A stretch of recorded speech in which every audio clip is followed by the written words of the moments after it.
Autour de Madame Swann, d'après Proust pour tous, une version abrégée de À la recherche du temps perdu, lue par Laurence Grenier. Partie 4. Désormais, je prenais une grande part dans la vie des Swann, et je sortais souvent avec toute la famille.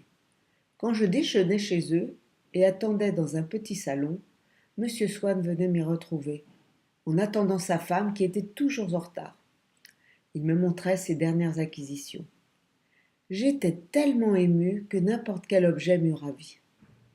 Madame Swann finissait par apparaître, élégante, surtout quand, restée chez elle le matin, elle portait encore un peignoir de crêpe de Chine claire. Parfois, avant de s'habiller, Madame Swann jouait du piano. Un jour, elle me joua un extrait de la sonate de Vinteuil qui contenait la petite phrase que Swann avait tant aimée. Je ne compris pas l'œuvre tout de suite, m'attachant tout d'abord à cette petite phrase. Les chefs-d'œuvre ne commencent pas par donner le meilleur, leurs beautés les plus accessibles sont celles dont on se fatigue le plus vite, et ce qu'on aura découvert dans la beauté avec plus de temps sera aimé plus longtemps aussi. Je fus enchantée d'entendre Madame Swann jouer. Swann me décrit dans la petite phrase le clair de lune du bois de Boulogne. Ce que la sonate lui avait apporté, au lieu d'un sens profond, c'étaient les arbres proches des restaurants qui peuplaient ses souvenirs, à une époque où il était malheureux. Mais la sonate lui apportait le bien-être dont il n'avait pu jouir à l'époque, la douceur des souvenirs, le chagrin ayant disparu. Odette signala que ce n'était pas aimable pour elle. Comment, pas aimable s'exclama Swann. Je voulais juste évoquer les souvenirs précis que me ramène cette musique. Verdurin au jardin d'acclimatation, un dîner à Ermenonville, c'est tout de même mieux que de souper avec Madame de Cambremer. Odette rit de cette évocation, car Madame de Cambremer était connue pour avoir été très éprise de Charles Swann, et ce souvenir le flatta. Odette mentionna Madame Blatin, dont j'avais cru à tort qu'elle était son amie, et à qui Swann ne trouvait qu'une chose, selon sa manie de trouver des ressemblances entre ses relations et des peintures classiques. Elle était le portrait même de Savonarola par Fra Bartolomeo. On se préparait à aller se promener en passant par l'allée des Acacias où j'avais si souvent admiré Madame Swann. Tandis que Gilberte allait chercher son manteau, ses parents profitaient de cette courte absence pour me vanter les vertus de leur fille, un cœur d'or et modeste de surcroît. Et Gilberte, dans nos discussions, défendait toujours ardemment son père. Pendant des années, pénétrer chez Madame Swann m'avait paru un rêve. Et à présent, depuis quelques minutes dans le petit salon, c'était ce passé qui me paraissait chimérique. Ces changements d'état, je pouvais bien les imaginer du dehors, mais intérieurement, je n'arrivais pas à les réconcilier, car je ne pouvais les associer dans une seule pensée. Tout le décor des Swann, dans ma mémoire, finissait par être imprégné d'eux, donnant une âme aux choses qui les entouraient. Au jardin d'acclimatation, c'était mon tour d'être regardé par les camarades de Gilberte, eux que j'avais tant enviés. Nous croisions souvent au bois des relations de Swann du grand monde, et quoiqu'elle restait discrète, Odette rivalisait avec elle de noblesse et de manières, ayant acquis une aisance parfaite auprès de son mari.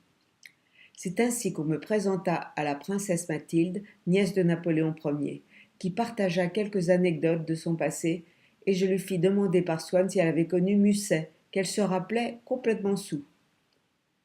En cette fin d'hiver, nous allions parfois chez des marchands de tableaux qui traitaient Swann avec déférence. Nous allions au concert, au théâtre, suivis d'un thé où Madame Swann, pour que personne ne nous comprenne, critiquait ses voisins de table en anglais, alors que tout le monde autour de nous comprenait cette langue sauf moi. Gilberte m'étonna grandement un après-midi où, contre la demande de son père de ne pas aller écouter de l'opéra par respect pour l'anniversaire de la mort de son grand-père, elle refusa, alléguant que ça aurait privé son institutrice qui l'accompagnait d'un de ses rares plaisirs, et m'ordonna brusquement de ne lui faire aucune observation. Faveur suprême, je n'étais plus exclue de l'amitié que les Swann portaient à Bergotte, à l'origine de mon désir de rencontrer Gilberte que je voyais dans mes rêves proches du génial vieillard. Un jour, madame Swann m'invita à déjeuner. Alors qu'elle me présentait à ses invités, j'entendis le nom de Bergotte, ce qui me fit tressaillir autant qu'un coup de revolver. Bergotte était un homme jeune, barbichu, petit, trapu et myope, avec un nez rouge en colimaçon. Toute la beauté de l'œuf disparut soudain à la vue de ce physique si éloigné de ce que j'avais imaginé. À table, comme j'entendais la voix de Bergotte, je compris ce que Norpois avait dit de lui. Cette voix n'allait pas avec ce qu'il avait écrit et sa diction très spéciale n'était qu'un reflet désagréable de son style magnifique. J'eus du mal à retrouver dans ses paroles la structure de son style écrit. Il avait une façon particulière à sa famille de prononcer les mots, qu'il avait réussi à transposer dans sa prose, d'une façon difficile à élucider, un peu comme on a du mal à comprendre comment un musicien peut composer de la musique parce qu'il a entendu des oiseaux gazouiller. Son style était légèrement décalé par rapport à son temps. Il était aussi typiquement français. Il n'aimait d'ailleurs ni Tolstoï, ni Dostoïevski, Ibsen ou George Eliot. Et lorsqu'il voulait montrer son admiration pour un certain style d'écriture, c'est le mot doux qui revenait toujours.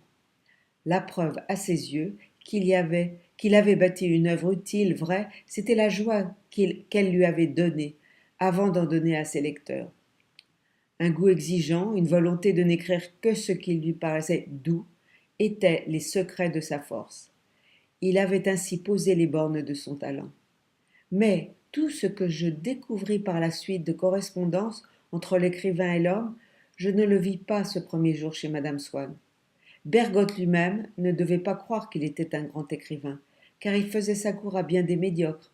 Il visait l'académie, tout en sachant ce que cette consécration valait, mais il ne pouvait s'en empêcher, étant écrivain de génie, mais aussi ambitieux et égoïste.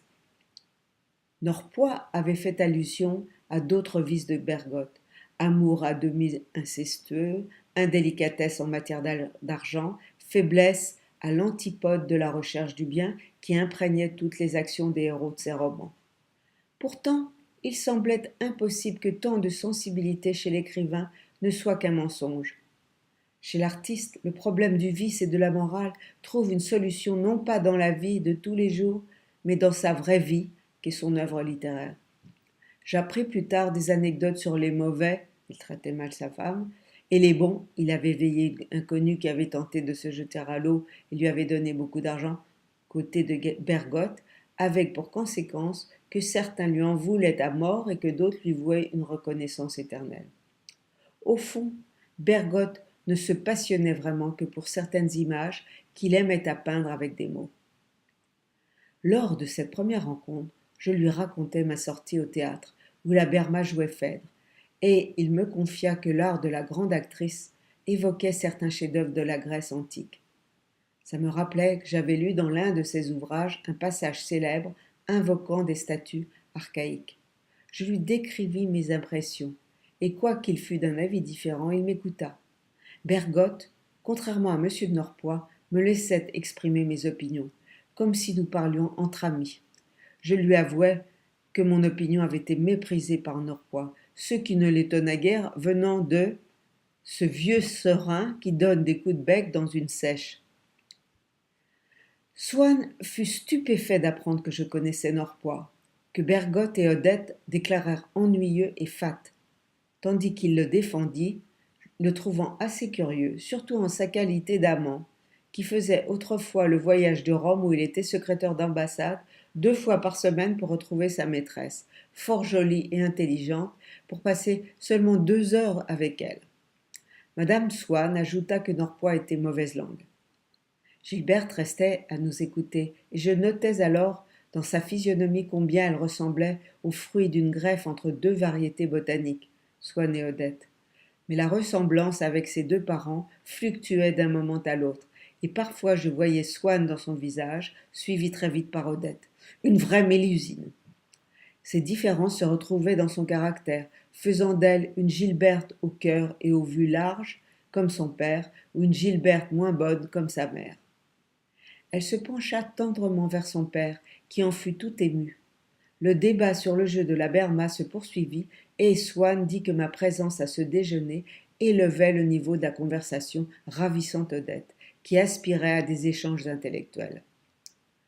Je me sentais libre avec Bergotte, car j'avais passé tant de temps sur ses livres que je n'avais pas la timidité que j'aurais eue avec un inconnu. Je m'inquiétais cependant de l'effet que ma conversation avait eu sur lui, et fus rassuré quand Gilbert me chuchota à l'oreille que j'avais fait la conquête de l'écrivain qui m'avait trouvé extrêmement intelligent. Plus tard, rentrant avec Bergotte, il me plaignit de ma mauvaise santé, ajoutant qu'il devinait que les plaisirs de l'intelligence devaient être ce qui comptait le plus pour moi. Je n'étais pas d'accord, mais n'osais lui dire que les plaisirs simples de bien-être m'importaient le plus. Je lui avouai que les plaisirs de l'intellect ne m'étaient rien, ce à quoi il ne crut pas. Mais de ce fait, ne m'ayant pas persuadé de la bonne opinion qu'il avait de moi, il me redonna néanmoins confiance, m'encouragea à ignorer mes doutes, mon dégoût de moi-même.